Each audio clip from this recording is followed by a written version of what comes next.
Aujourd'hui, on s'attaque à un monument de la pensée politique du XXe siècle, La Société ouverte et ses ennemis de Karl Popper. Et attention, ce n'est pas juste un livre de philosophie écrit au calme, c'est une œuvre forgée dans l'urgence, en pleine montée du totalitarisme. Une véritable réponse intellectuelle au chaos. Cette citation, elle dit tout. Derrière la rigueur de la pensée, il y a un homme qui se bat. Imaginez la scène. Popper est en exil en Nouvelle-Zélande. La Seconde Guerre mondiale fait rage en Europe. Et lui, malade, épuisé, il s'acharne à écrire ce livre. C'était son effort de guerre à lui, sa façon de combattre les idées qui détruisaient le monde. Pour vraiment saisir la portée de ce livre, il faut comprendre d'où il vient. Popper a vu la démocratie s'effondrer sous ses yeux en Autriche, d'abord avec la guerre civile, puis avec l'arrivée des nazis. Ces dates, ce ne sont pas juste un décor, ce sont les événements qui ont poussé Popper à se poser la question et à écrire ce livre. Alors, voilà le plan de route qu'on va suivre. On va d'abord voir comment ce livre est né, puis on va décortiquer le diagnostic que fait Popper de ce qu'il appelle un poison intellectuel. Ensuite, on verra qui il tient pour responsable, avant d'explorer sa propre vision d'une société saine, et surtout, comment y arriver. C'est parti. Allez, on plonge. Il faut bien comprendre que pour Popper, ce n'était pas un simple exercice académique. C'était sa contribution au combat pour la civilisation. Une arme forgée non pas avec de l'acier, mais avec des idées, pour lutter contre la barbarie qui déferlait sur l'Europe. Et la question qui le hante, qui est vraiment au cœur de tout son travail, c'est celle-ci. Comment est-ce possible ? Comment des nations à la pointe de la science, de l'art, de la philosophie ont-elles pu basculer dans une telle sauvagerie ? Il ne s'est pas contenté de regarder les faits, il a voulu creuser pour trouver les racines, les idées qui ont rendu tout ça possible.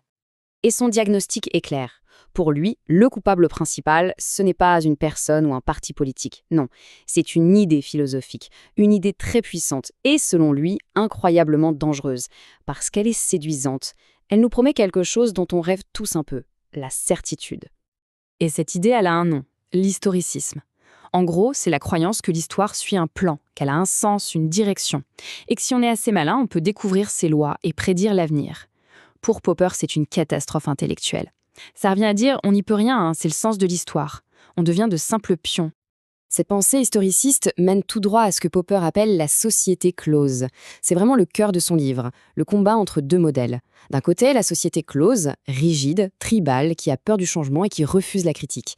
Et de l'autre, la société ouverte, individualiste, dynamique, et surtout une société qui accepte de ne pas tout savoir et qui apprend de ses erreurs pour choisir son propre avenir. Alors là, attention, c'est là que Popper se fâche avec pas mal de monde. Il ne se contente pas de critiquer l'idée en général. Non, il va carrément nommer ceux qu'il considère comme les architectes de cette pensée. Et pas n'importe qui. C'est la partie la plus explosive de son œuvre. Le premier sur le banc des accusés, Platon lui-même. Popper admire son génie, pas de doute là-dessus, mais il l'accuse d'avoir dessiné le tout premier plan de l'État totalitaire. Un État parfait, mais figé pour l'éternité, dirigé par une élite qui a le droit de mentir pour le bien de tous. Et dans cet état, le changement est vu comme une maladie, une corruption qu'il faut éliminer. Deuxième cible, Hegel. D'après Popper, avec Hegel, l'État devient presque une divinité. L'histoire n'est plus qu'une grande marche vers le triomphe de l'État-nation. Du coup, la guerre et le nationalisme ne sont plus des tragédies, mais des outils nécessaires au progrès. La liberté individuelle dans tout ça, elle est complètement détournée au service d'un collectif agressif. Et enfin, le troisième, Marx. Là, Popper est un peu plus nuancé. Il respecte les intentions de Marx, sa révolte contre l'injustice, mais le problème, pour lui, c'est toujours le même, cette fameuse prophétie. Cette idée d'une révolution inévitable, prédite par la science, qui sacrifie les individus d'aujourd'hui au nom d'un futur radieux mais lointain, c'est encore et toujours l'historicisme.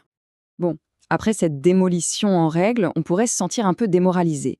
Mais heureusement, Popper ne s'arrête pas à la critique. Il propose un remède, une vision positive de ce que pourrait être une société saine. Et c'est là que ça devient vraiment constructif. L'idée centrale de Popper, c'est cette analogie géniale avec la science. Une société ouverte, c'est une société qui admet qu'elle peut se tromper. Elle ne prétend pas avoir la vérité absolue. Comme un scientifique, elle avance par essai et erreur. On propose une solution à un problème, on la teste, on regarde ce que ça donne, et si ça ne marche pas, on corrige ou on change de solution. Simple mais révolutionnaire. Concrètement, ça donne une approche très pragmatique. Pas de grand soir, pas de plan pour refaire le monde de A à Z. Non, on identifie un problème précis, la pauvreté, le chômage, la pollution, et on essaie de l'améliorer, pas à pas, avec des ajustements prudents et constants. C'est un processus d'amélioration continue. Et le carburant qui fait tourner cette machine à apprendre, c'est la liberté de critique. Le droit de questionner, de débattre, de dire « Attendez, est-ce que cette idée est vraiment la bonne ?» Attention, pas une critique pour tout détruire, mais un dialogue rigoureux et permanent qui permet de repérer les erreurs et de s'améliorer collectivement. Et ça nous amène à un point absolument crucial. Pour Popper, notre liberté ne repose pas sur la vertu de nos dirigeants, mais sur la solidité de nos institutions.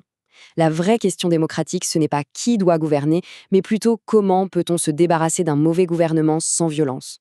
La réponse, ce sont des règles du jeu, des contre-pouvoirs, bref, des institutions conçues pour limiter le pouvoir de n'importe qui. On arrive donc à la conclusion pratique de tout ce raisonnement.